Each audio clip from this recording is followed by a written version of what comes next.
The Eagles are now 4-0 after defeating the Tampa Bay Buccaneers 31-25. Score's a little deceiving though. All right, let me just start off by saying 4-0 is better than anything else.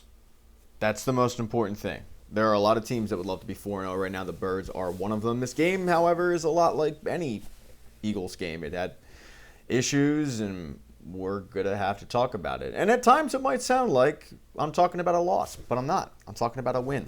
The score being deceiving is because the Eagles ended up, and this was actually a very, very smart play. I'm an idiot. I'm a non-ball knower, and I'm sitting there late in the game, 6 seconds left. The Eagles have to punt, and I'm thinking that they're just going to punt the ball. And no, look, to his credit, like I've been a very critical person of Nick Sirianni. I don't think he's a very good coach, but he ends up telling Braden Mano to run out of the back of the end zone, take the safety, and kill clock, and they did. And it ended up working out. So really, the score was like 31-23, but with the safety at the very end of the game, 31-25. Eagles end up winning. That's the most important thing. Again, though, this was a game of two halves.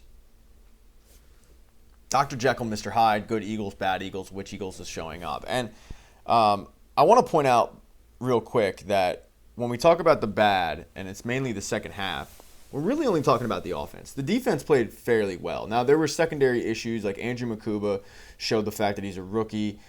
He bit, he got turned around, and ends up, resulting in a touchdown. Baker Mayfield ended up having a really nice throw to Bucky Irving on a long touchdown, where Bucky Irving was matched up on Jahad Campbell. And that wasn't a rookie mistake. It was just a linebacker on a running back, and Baker Mayfield did a really good job, as well as the Bucs offensive line did a really good job of protecting on that particular play and letting Baker throw the ball downfield. Those are the two big bombs that ended up getting Tampa kind of back into the game a little bit, because at this point, the Eagles were well in control. I mean, they were up, 23-3, 23-6, whatever it was. It was like last week, but the opposite. Instead of the Eagles being down and packing it in, the Eagles were up, and we were sitting, kicking back, enjoying life. And I was talking about a Lego game, which, if you're unaware, I coined the term the Lego game back in the 2023 season, when the Eagles were beating teams so badly they would pull their starters with 6 minutes left in the game. And my 3-year-old at the time, who loved Legos, I'd be like, grab the Legos, let's play Legos, which you would never do during an Eagles game because you're so invested, your blood pressure's up and all that. I didn't care at that point. They were dummying teams, and they were up, and the game was well in hand. So we coined the term the Lego game, and it was looking like this was going to be a Lego game, and then everything kind of fell apart a little bit. Now, the game starts out great with a blocked punt. So Michael Clay deserves a hell of a lot of credit, not just for last week, but it carried over to this week. They blocked the punt. They scored the touchdown. Awesome. Eagles ended up scoring on their first drive. I wasn't a huge fan of that particular play call because it was a shovel pass that was kind of parallel, and I just thought, man, if the defense snuffed that out, they would have been taking it to the house. But it worked. Dallas Goedert had 2 touchdowns, shovel passes, very close to the goal line. I think one thing I need to give, whether it be Kevin Batula or Nick Sirianni or whoever, I need to point out that they did a really good job with the tush push this particular week. Like the Saquon Barkley touchdown was set up by a fake tush push that now teams are going to have to game plan for, because in the back of their head they're going to go, yeah, they could run the push and we could try to stop it, and we're probably not going to be able to do that. Oh shit. Now they're faking us out and they're walking in for touchdowns. Awesome. So at this point, the offense is looking pretty good. Defense is also looking really good. Cooper DeJean played great this game. Was all over the field. Looked motivated. Which was a good thing, because I don't think Quinyon Mitchell had the best game necessarily. Like, he got away with a clear pass interference at one point. But he was still very good. Not to take that anything away from him. Like, he was still good. It just wasn't Quinyon Mitchell level good. But Cooper DeJean was great in this one. And when the offense wasn't playing up to the first half standard, the defense ended up coming up clutch when they needed to. There was the fumble recovery against Bucky Irving that I think his shin was probably down, but you couldn't find definitive video evidence. The Eagles lucked out in that, but they turned that into points on the board, and that was the Saquon Barkley touchdown.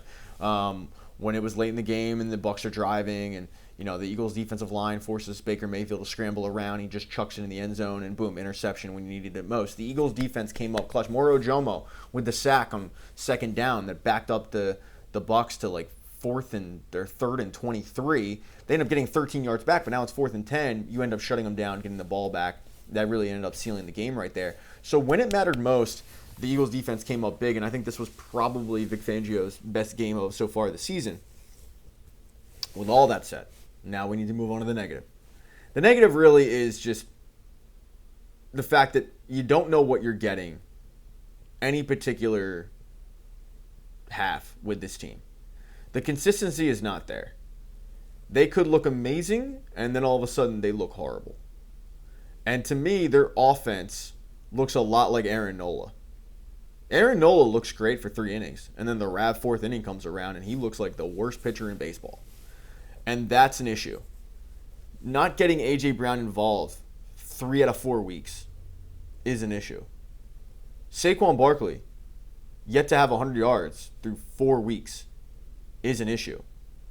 Tyler Steen, bad performance today. Looked bad. That's an issue. Devontae Smith, he's on the team apparently, but you don't really see him. That's an issue. Okay. So take all of those, right? Take the issues that I just mentioned. Saquon Barkley not looking like Saquon Barkley, not having a 100-yard game so far this season. A.J. Brown, 3 out of 4 games, hasn't really been involved in the game plan. Same thing with Devontae Smith. You see him here and there, but not really consistently. Take all of that.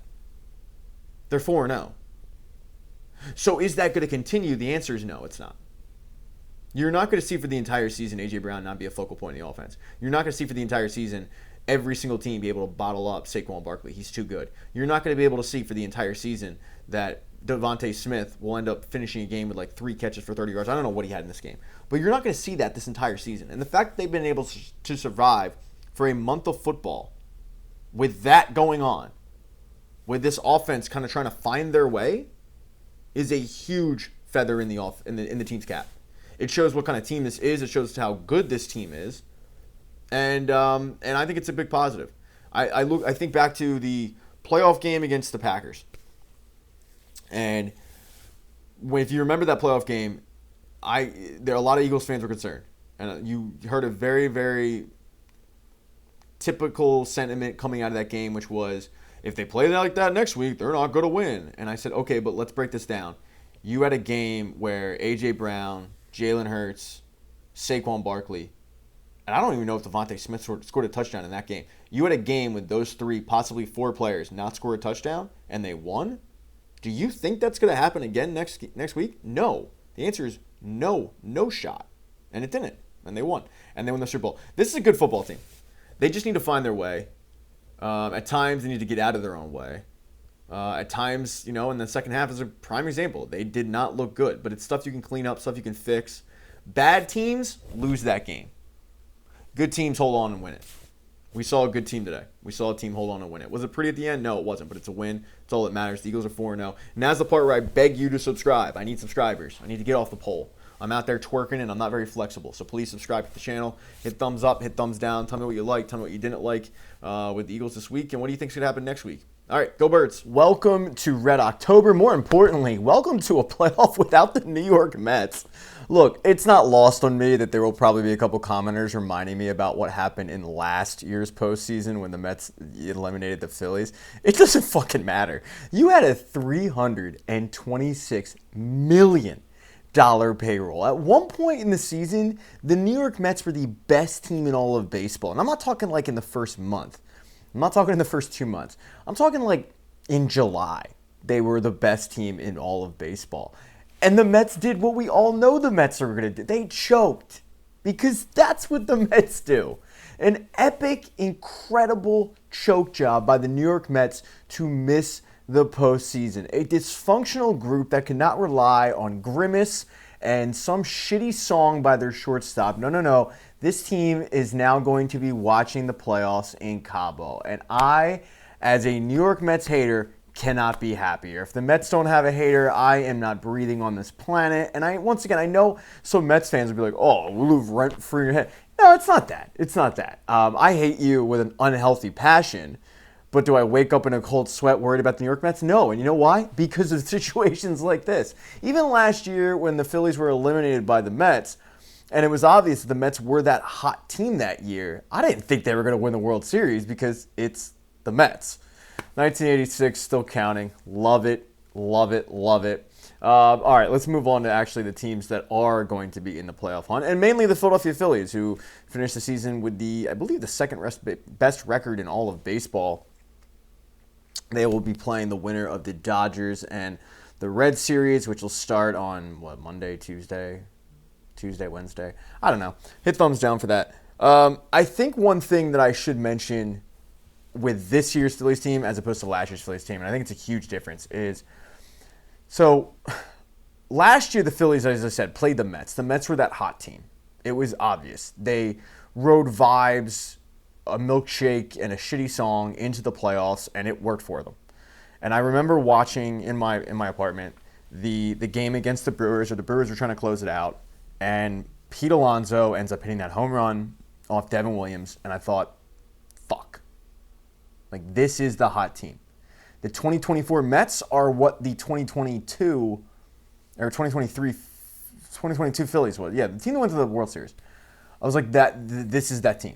It's that hot team that got hot at the right time, and they're riding that wave into the playoffs, and now they come into Citizens Bank Park in a best of 5, which I hate.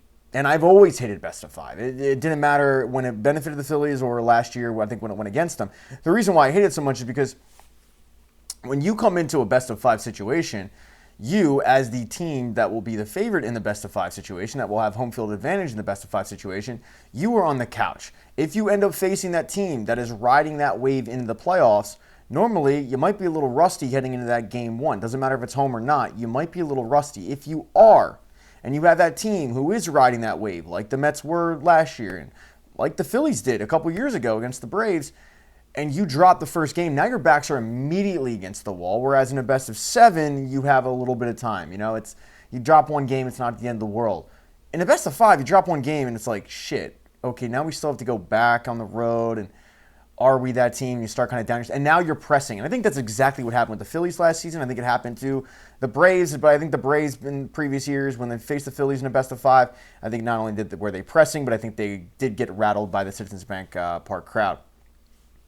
This year, I don't think there is that team that is riding that wave necessarily. I mean, the Reds play good baseball, and they're a very well-managed team with Terry Francona, but I don't know anyone's really terrified of the Reds. I mean, it wasn't like they were that hot team. The hot team is in the AL. The hot team is the Cleveland Guardians. It's not in the NL. So when the Phillies end up getting their matchup, whether it be the Cincinnati Reds or whether it be the LA Dodgers, you're not facing the hot team. You're facing a good team, and you're facing a team that didn't just jump off the couch, and the Phillies will try to do an inter-squad game, and they're already selling tickets for it and all that. But you're not going to be facing that team where you're going to be sitting on your couch watching the matchup going like, shit, I don't like the feeling of this. And that's how I was last year with the Mets series. I don't get the sense that I'm going to be like that with this series. Obviously, I would rather play the Reds than the Dodgers. The Dodgers have more talent. The Dodgers underperformed this year, just point blank, the period, like they did. They were a team that has a huge payroll, that has arguably the best player not even arguably. They have the best player in all of baseball in Shohei Ohtani. They underperformed. They are more talented. They scare me more than the Reds. The Reds, and it's a shame because they're a storied franchise, but the Reds are a team that once every 10 years will make the postseason, and then they go back to being irrelevant. And then they make the postseason, and they go back to being irrelevant. They don't worry me at all. But I think when you look at the Phillies and you look at how they're playing as opposed to last year they were kind of leaking oil heading into the playoffs. I wasn't necessarily worried about it until I saw their matchup. But this year they're not, and they're playing really good baseball. And I think one thing to note about the Phillies heading into this postseason as opposed to last postseason is they're playing really good baseball without their ace. Now, I think that will take an effect in October. But to play really good baseball without Zach Wheeler, I think is an important distinction. Because this team could have kind of come apart at the seams without Zach Wheeler. When he goes down and it becomes obvious like he's not going to be playing for the rest of the season, they could have, they didn't. I think that's an important distinction. The other part is, look, Dave Dombrowski, give him credit, and I've shit on him quite a bit on this channel, but the moves that he made in the offseason, and the moves that he made at the deadline, and there's one that he made after, but the moves he made at the deadline have really paid off. I wasn't a fan of Harrison Bader and that move because, as I said before in videos, like he's a right-handed Brandon Marsh. Not only is Brandon Marsh playing better, but Harrison Bader is arguably the best deadline acquisition that you've seen in terms of value. And, they gave up Hendry Mendez and 18-year-old kid who wasn't even in the top 30 prospects. And Mendez is a fine prospect, but he was probably 5th or 6th in the outfield depth chart in the organization. Like, he was expendable. Harrison Bader is giving you something on this team that I did not expect. And then the other move that I'll point, other than Joan Duran, obviously, the other move I'll point out that's been a really, really positive move that I liked at the time and has paid off is Walker Buehler. And that was a guy that was a former really, really good pitcher with the Dodgers, signs a 1-year contract with Boston. Look, it doesn't work out. They release him, and immediately Dombrowski scoops him up. And I think that was a recognition of, like, we could really use this guy because of the fact that we're, 1, lefty-heavy with starting pitching, but 2, we've got an Aaron Nola problem. And that's where I'll dive into the Nola situation, which does concern me. Because while Nola's last outing was good, I'm concerned that the organization will fall into a little bit of fool's gold with him. So with Aaron Nola, everybody knows that the expectations going into this postseason are going to be high for the Phillies. At this point, you don't want to become for the Philadelphia 76ers where it's like people just are, it's apathy is set in. They don't really care, and they're in danger of doing that because of how the last couple of postseasons have gone. World Series, NLCS, NLDS, you need to win this year, And if you don't, fingers immediately start getting pointed all over the place. Blame starts getting bandied about, and the organization is going to handle a lot of the blame when it comes to anything. I mean, we all know Philly fans are ruthless. So it'll be like, well, they lost, and oh, by the way, Schwarber wasn't re-signed, and another bullet you can add to that would be, oh, and by the way, the $24 million pitcher wasn't on the postseason roster. Because let's be real here. If his name wasn't Aaron Nola and you were just going by what you watched this season, Aaron Nola does not deserve to be on the postseason roster. I made a whole video about it. He does not deserve it. He is their worst starting pitcher. He is worse than Taijuan Walker. But with the way that he ended this season, i.e. one start, and it was a great start, but the way he ended this season with that one start will give the organization enough ammunition to put him on the postseason roster because I really do believe they don't want to deal with the backlash of leaving a $24 million pitcher with 6 years remaining on his contract off. It's a bad look for an organization that signed him to a bad deal, and he's a, quote, big game pitcher. Like, he's been there before. That means absolutely nothing, but he's been there before. My concern isn't necessarily that he will be on the postseason roster. That's a guarantee. My concern will be they force him into a starting spot, i.e. they force him into a starting spot with the NLDS. No, I can't have that. Cannot have that. It's too important. I want to see Walker Buehler if you want to really go righty in that situation. I do not want to see Aaron Nola unless it's an emergency situation. But I'm worried that they will end up starting him in a game. I was worried at first a couple months ago. I thought, man, they're going to force him to be the number one starter. Obviously, they're not. It'll be Christopher Sanchez. And then it'll be Ranger Suarez, as it should be. And then after that, you figure it's going to be Jesus Luzardo. So they're just going with 3 straight lefties. But they might throw Walker Buehler in there if they go up, 2 games. Throw Walker Buehler to splice it up. I don't know. But I'm feeling pretty good about them heading into the postseason. I do think if they have a lead after the 6th inning, I feel pretty good about the bullpen too. Dombrowski did a really good job of stringing that up with Duran and Robertson. We saw a decent outing out of Kerkering today. He kind of shut it down. So I like the Phillies' chances. I will remind everybody, it's still baseball. Crazy things have happened. The 2011 Phillies were the best team I've ever seen in the Phillies uniform. They would have trounced the 2018. They lost in the NLDS. Ironically, too, the hot team, the St. Louis Cardinals. Again, luckily for the Phillies this year, you won't have to face that. The hot team is the Guardians. It's not in the NL. But still, hopefully, we're talking about a long, long run in Red October. So, go Phillies. Now's the part where I ask you guys to subscribe to the channel. Thumbs up, thumbs down, comment, whatever. Let me know what you guys think, who you're worried about in the National League. heading into the postseason? Are you worried about any team heading into the postseason? Comment down below. I will go now. Okay, let's address the elephant in the room. I don't know what is up with my lighting. It looks like the heavens have opened up. I get it. But the Eagles are 4-0. That is not the storyline, though. It's not the storyline that the Eagles are one of 2 teams that remain undefeated. No, it is A.J. Brown. And A.J. Brown's cryptic tweet after the Eagles defeated the Bucs that said, essentially, if people don't want you, don't cause a scene, just shrug your shoulders and be on your way. And people took that and they Usain bolted with it. Oh my God, our disgruntled wide receiver, he wants out. And this is not good. And there's a beef between Jalen and AJ. And I get this a lot when I do watch-alongs for the Eagles games. I do them both on TikTok and YouTube. I will get people that are like, hey, what's up with the beef between AJ Brown and Jalen Hurts? I think people really want there to be something here, and I just don't think there's anything to it. I've never thought there's anything to it. And I think that this particular case, the A.J. Brown situation, and it's been this way for 2 years now, maybe even 3 at this point, his entire Eagles tenure, that we sit there and we're just waiting for the other shoe to drop. We're waiting for him to get disgruntled. We're waiting for him to want to leave, demand out. And I think it's because in Philadelphia, we are preconditioned to not have nice things, which is ridiculous because they just won the Super Bowl. But I think this particular case is a byproduct of the sins of the past. Because I'm 36. Okay, I grew up with Nate Brown, James Thrash, Todd Pinkston, Billy McMullen. But there was one year where they had the best wide receiver in football. They had T.O., Terrell Owens, and he came with a ton of baggage. I mean, even getting him to Philadelphia was a headache, if you remember, because initially he didn't opt out, and the 49ers traded him to the Ravens. And then the case went to an arbitrator, and then they had to orchestrate a trade with Philadelphia. But really, he probably should have been a Raven. That was a headache. But he gets to Philly, he's setting records. He had 14 touchdowns, and then he broke his ankle, but he comes back in the Super Bowl. Like, we hadn't seen a freak like this ever. My dad would be like, well, the last time we saw somebody this good was Harold Carmichael. Like, that's the gap. And then we all remember what happened in 2005. 2005 season rolls around. He's disgruntled. He's pissed off. He wants a new contract. The quarterback's not going to bat for him. And he is a headache.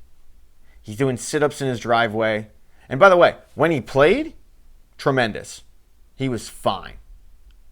But the locker room stuff got in the way, right? Eventually, the Eagles were like, dude, just go home. Go home. We'll cut you. You're not worth the headache. And since T.O., we have not seen a guy like T.O. since A.J. Brown. Yeah, we've had the Deshaun Jacksons of the world, speedsters, great. We've had the Alshon Jeffries, phenomenal. We haven't seen the physical specimen like A.J. Brown, who is like a once-in-a-generation type wide receiver on your team. You could go down as the greatest wide receiver in Eagles history. He's got that talent to do so. He is a freak. We've never seen a guy like this for multiple seasons. Because as I said, T.O. was a year and a half. But I think that fear, that lingering fear of you play the wide receiver position, it's a diva position. And the last time we saw a guy this good, he wanted out. So ipso facto, oh my God, does A.J. Brown want out? Let's just break down this logically, okay? Is A.J. Brown happy right now that he's not getting the football? No, of course not. Like, he's king cardio. He's running routes for the sake of running routes. He's not happy about that. Wide receivers want the football. Their job is twofold. It's you got to get open, and then you have to catch the football. And that's up to the quarterback. So, no, he's not thrilled, I don't think. He's averaging like 37 yards a game right now. I don't think anyone saw this coming. But let's look at some facts here. He's on a 4-0 winning football team. While he's not happy, I think you sit back and you go, I could be on the Titans still. That wouldn't be fun. So I think while he's not happy about his production, winning cures a lot of stuff. Okay? Second, and this is the most important, the beef between him and Jalen Hurts. Jalen Hurts and A.J. Brown are best friends. Best friends. Jalen Hurts hosted A.J. Brown on his visit to Alabama. Okay, well, that means nothing. Oh, okay. So when A.J. Brown had his pro day, Jalen Hurts was throwing to him. An Alabama quarterback was throwing to an Ole Miss wide receiver at his pro day. Wild. Might have that confused. I might have that mixed. It might be A.J. Brown was the wide receiver at Jalen Hurts. That's not the point, really. The point is, these two guys went to different schools. They were helping each other out on their pro day. And then, comes time for A.J. Brown to get drafted. He doesn't go to the draft because he's a second-round pick. He doesn't go there. He's at home with his family. You know who's by his side?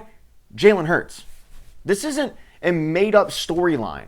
This isn't they became really good friends after the fact. No. They had a relationship prior to being teammates. A.J. Brown has been extremely productive. Extremely productive. Am I surprised that he has not gotten the ball? Yeah, I think we're all surprised. I mean, him getting the football was a large reason of why they came back against the Rams.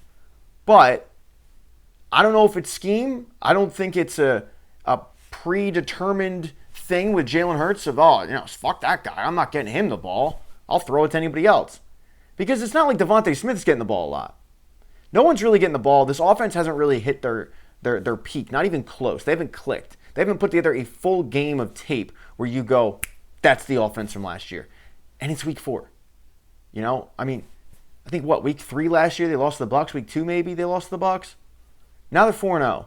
So I think people really want there to be this storyline of, oh my God, A.J. Brown. And look, it's good for clickbait. It's good for sports radio. They can talk about it. It's unprofessional. And oh my God, you shouldn't be doing that. And you're airing out dirty laundry. Blah, blah, blah, blah, blah, blah, blah, blah, blah. Who gives a fuck? They're 4-0. They're 4-0. A.J. Brown is signed to a contract. He's best friends with the quarterback. This to me is a whole lot of nothing, honestly. All right, now's the part of the video where I ask you guys to subscribe. Please subscribe. Subscribing is cool. Cool kids do it. You can like it. You can dislike it for this. This has never happened. I don't know what, because I use these lights and it just, all of a sudden, it's like this ray. Hit thumbs down for that and then comment if I'm being way too naive. But anyway, go Birds. Okay, we're now 4 weeks into the NFL season. What have we learned? We've learned that the Philadelphia Eagles are one of the best teams in football. That's just a fact. They're 4-0. They're one of 2 teams that are undefeated, including the Buffalo Bills. The problem is you wouldn't think it if you're an Eagles fan because the last 4 weeks have been frustrating, to say the least. You don't really know what team you're getting. Particular half comes around and it's like, am I getting the good team? Am I getting the bad team? But they somehow find a way to win. They've persevered. They've come back from a huge deficit against the LA Rams. They almost blow a game against the Tampa Bay Buccaneers, but they win. And I think the problem with Eagles fans is really twofold when you look at this team. The first is that if we've learned anything from 2 years ago and how that season went, it kind of tells you that winning, and this sounds ridiculous, but winning, you can't just go like, they won and that's all that matters at times, because it is how you win. And what I mean is like that team was 7-1 or something, and then the wheels fell off. And then chinks in the armor started appearing. All that stuff caught up to them. So I think a lot of Eagles fans remember that. And remember, I fell for this trick before. This Eagles team winning football games but not doing it pretty. And then all of a sudden, they went to Tampa Bay in a playoff game and got demolished, embarrassed in Jason Kelce's last game. I think the other thing is the last time we saw the Eagles before this season was the Super Bowl, and they were up 40-6 and pulled their starters. So we, as Eagles fans, keep expecting that to show up, and it hasn't.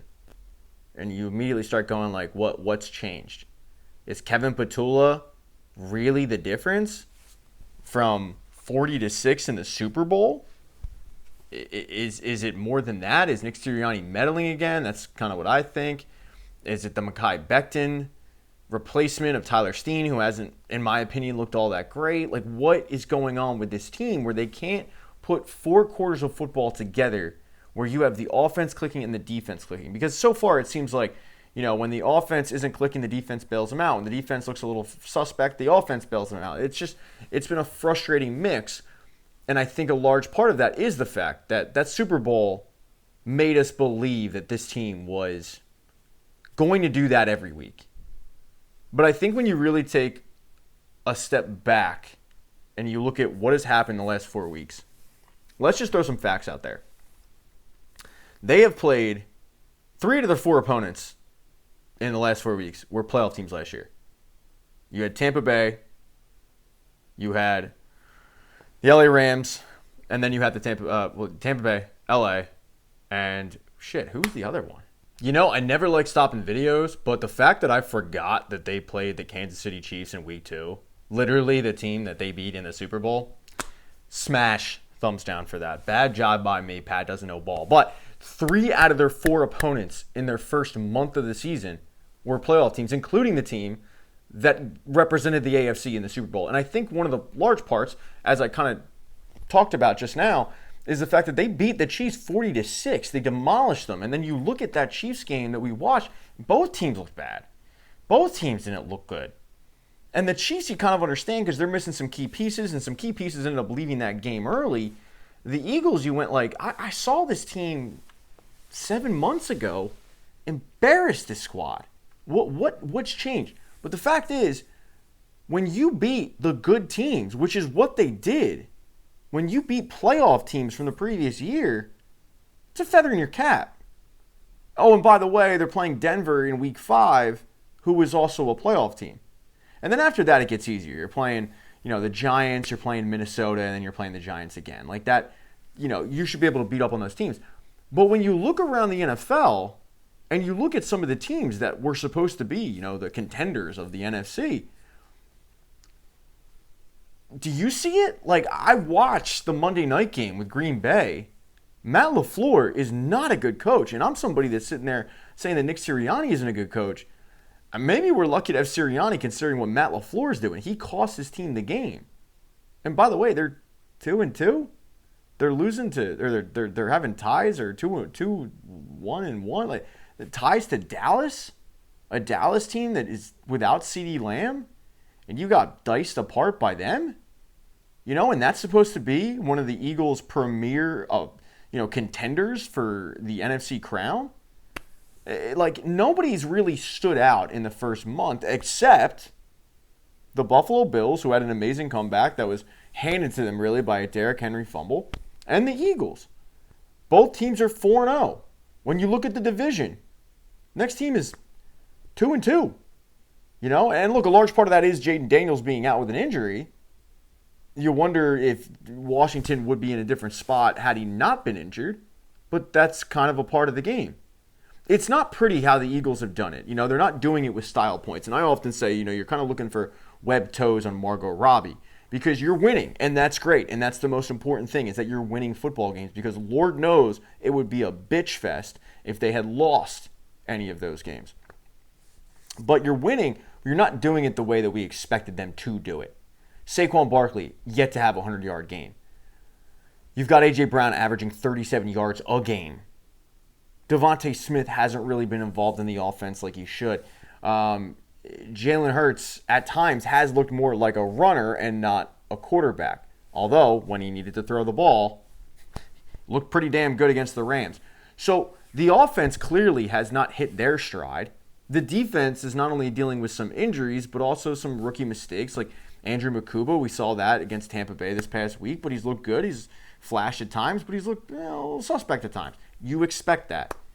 So I think when you look at this Eagles squad, a lot of our expectations for how we think they should have done in the first 4 weeks is predicated on how they did last year.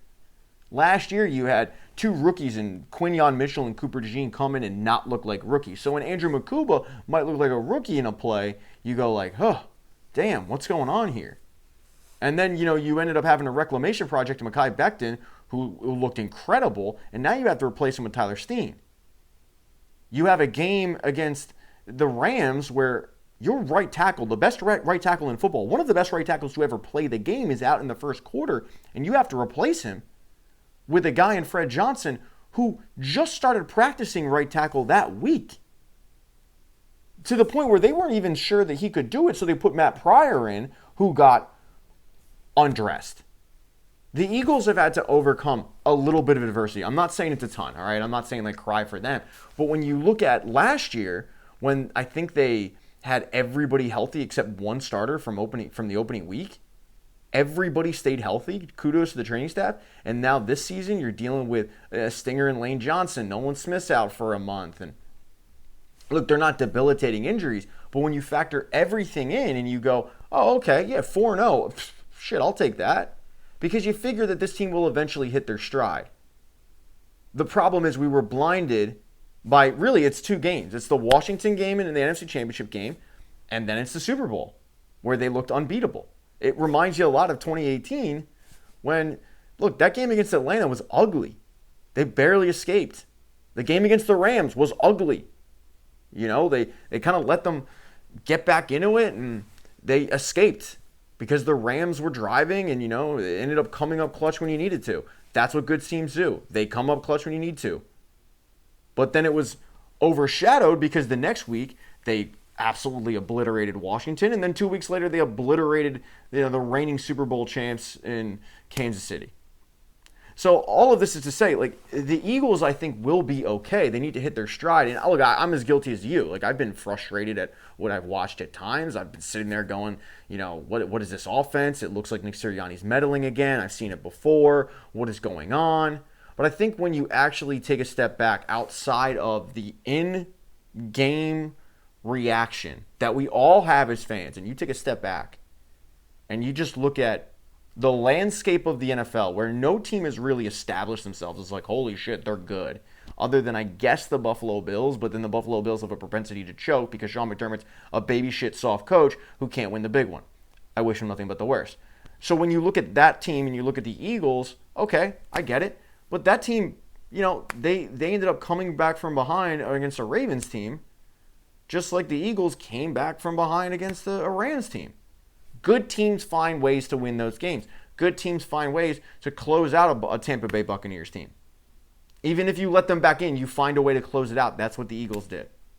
I think the Eagles will be fine. I think after 4 weeks, we're in a good spot. 4-0 is a hell of a lot better than 3-1, 2-2, 1-2. Yeah, hit thumbs up for that amazing analysis. Now's the part where I ask you guys to subscribe to the channel. Hit thumbs up if you want to. Smash that thumbs down button, because how the fuck did I forget the Chiefs? I mean, embarrassing, right? But let me know what you guys think. Let me know in the comment section if you guys are on board or if you guys think, no, like this is all fool's gold and they got to clean this up and that up. And that's fine. We can have different opinions. I'm going to go eat the wrap that I got at Wawa an hour ago.